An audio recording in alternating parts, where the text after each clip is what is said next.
Ce vendredi 2 juin, un ami de la reine Elisabeth II s'est confié dans les colonnes du média américain Daily Beast au sujet des derniers mois de la monarque, décédée le 8 septembre à l'âge de 96 ans. Il s'en est pris au prince Harry, qui a, selon lui, trahi sa grand-mère en publiant ses mémoires, au contenu jugé cruel.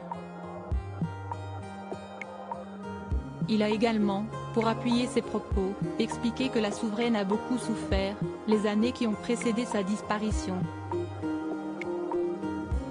Cet ami de la défunte reine d'Angleterre a précisé que celle-ci a certainement vécu des moments compliqués à partir de la mort de son mari, le prince Philippe, emporté le 9 avril 2021 à 99 ans. Physiquement, elle aurait également perdu pas mal ses facultés et son énergie, comme il l'a affirmé, en faisant allusion à ses 70 ans de règne, événement célébré en juin 2022, au moment de son jubilé de platine. Elle ne voyait plus grand-chose, n'entendait plus grand-chose et était facilement désorientée. Elle quittait à peine ses appartements du château de Windsor. Apparaître au balcon lors du jubilé lui a demandé un effort titanesque.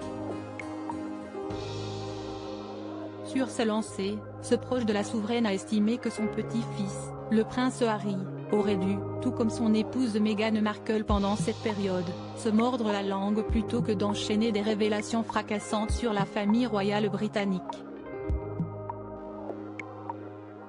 Supérieur à Rétro 2022, Elisabeth II, la dernière année d'une reine. Un vœu de silence de la part du prince Harry remis en question. Il a ainsi rappelé que le père d'Archie et de Lilibet a annoncé qu'il écrivait ses mémoires alors que sa grand-mère n'était pas seulement veuve depuis peu, mais qu'elle était elle-même en train de mourir, comme il devait le savoir.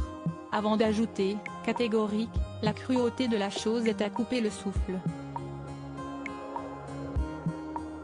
Quant au désir, dévoilé dans les colonnes du Sun le 31 mai, du prince Harry et de sa femme d'arrêter a priori les confidences choc sur la royauté anglaise, cet ancien proche de la reine Elisabeth II n'y croit pas tellement.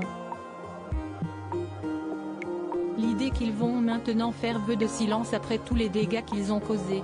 Même si c'est vrai, ce dont je doute fortement, ça ne fera rien pour apaiser la colère et le dégoût que certains de ses amis ressentent à propos de ce qu'ils ont fait à la reine dans ces dernières années, a-t-il assuré, campant fermement sur ses positions au sujet du couple de Sussex.